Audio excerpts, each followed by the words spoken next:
des difficultés avec les innovateurs, ont des difficultés avec les gens qui osent bouleverser un petit peu l'ordre établi. Et c'est pourquoi je pense que j'aurais été heureuse que Tombouctou Institut, qui avait déjà pris l'essence avec Bakary et de Gaston Berger, soit le produit du travail qu'il avait initié là-bas, ou en tout cas la continuation de ce qui aurait voulu être, et s'inscrit dans une institution comme l'IFAN.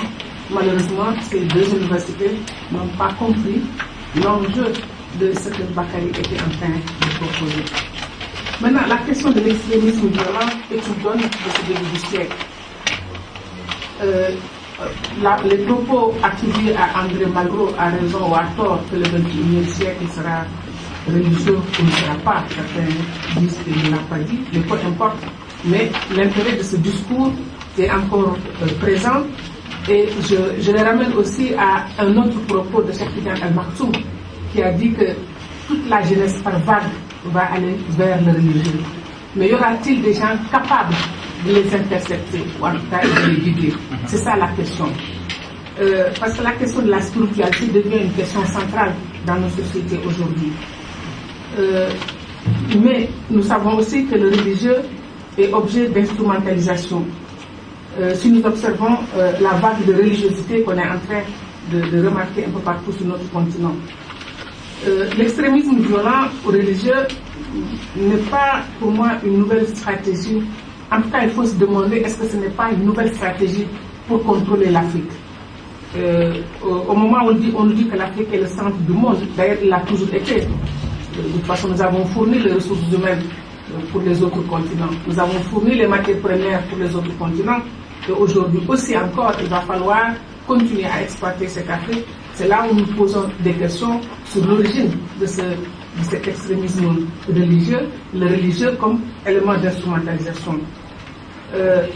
Mais ce qui m'intéresse moi aujourd'hui dans ce que Bakary va faire, il nous propose une forme d'intervention par rapport à tout ce qu'il a sorti comme connaissance, comme information. Il est temps qu'on fasse de la prévention. Pendant que le Sénégal continue à être un îlot de stabilité, et on sait que ça ne peut pas être éternel s'il n'y a pas d'action par rapport à cela.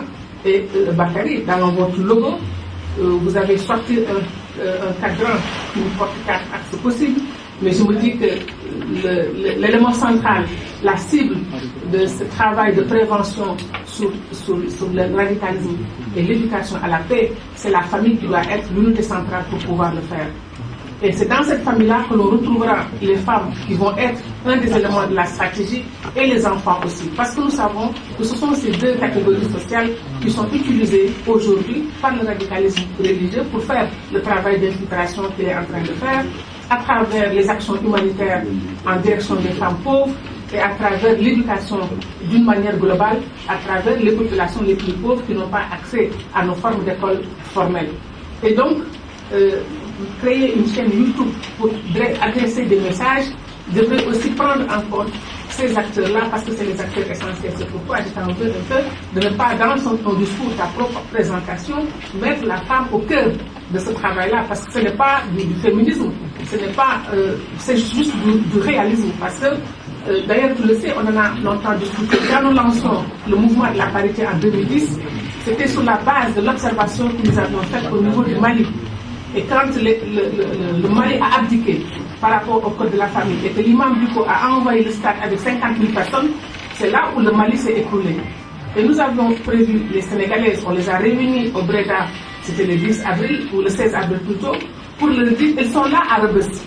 Nous les voyons, ces femmes encagoulées sont là à Rebeuss. Si nous ne levons pas, si nous ne faisons pas attention, après Ouad, il n'y aura plus de parité dans ce pays. Il va falloir, il est plus difficile de faire une loi, plus difficile de supprimer une loi, etc. Donc, profitons de ce moment, et c'était ça la stratégie qui était à la base, parce que nous avions vu le radicalisme venir dans notre pays. Et si nous avions simplement tergiversé pour attendre le moment suivant, on n'aurait plus parlé de ce type de questions-là. Donc, votre institut, le discours sur la femme, tu le sors suffisamment, mais je ne le vois pas dans ton plan d'opérationnalisation. Donc, dans ta chaîne YouTube, il va falloir que tu donnes une place importante, non pas parce que c'est des femmes, parce que c'est par là que passe le contrôle des consciences. Parce que c'est par le contrôle de conscience qu'on contrôle un pays. Et le contrôle de conscience, c'est cela, c'est les enfants. Et les enfants, c'est d'abord les mères. Et donc, c'est deux catégories articulées entre les deux qui feront que, c'est pourquoi je dis tout le temps aujourd'hui que la question de la famille doit être objet d'un projet politique, en tant que question politique, par rapport au objet politique du projet démocratique au niveau du Sénégal. Donc, y compris l'État, s'il ne comprend pas qu'il va falloir revenir sur cette famille qui est le maillon essentiel, parce que d'ailleurs, si nous avons résisté à tout dans ce pays, depuis l'esclavage, la colonisation, les sécheresses, y compris même la crise financière de 2008, c'est grâce à des modèles de famille. Or, ces familles-là sont en train de se désarticuler, comme vous l'avez démontré aussi dans vos études sur la banlieue. Donc, bravo, en tout cas, toutes nos félicitations et notre soutien pour que vous continuiez à faire de telles actions, mais qu'il y ait encore davantage de jeunes chercheurs comme Bakary, capables de se projeter sur le futur et d'avoir une capacité prospective pour pouvoir anticiper et aider les politiques publiques dans des questions aussi essentielles que celle-là. Merci Bakary.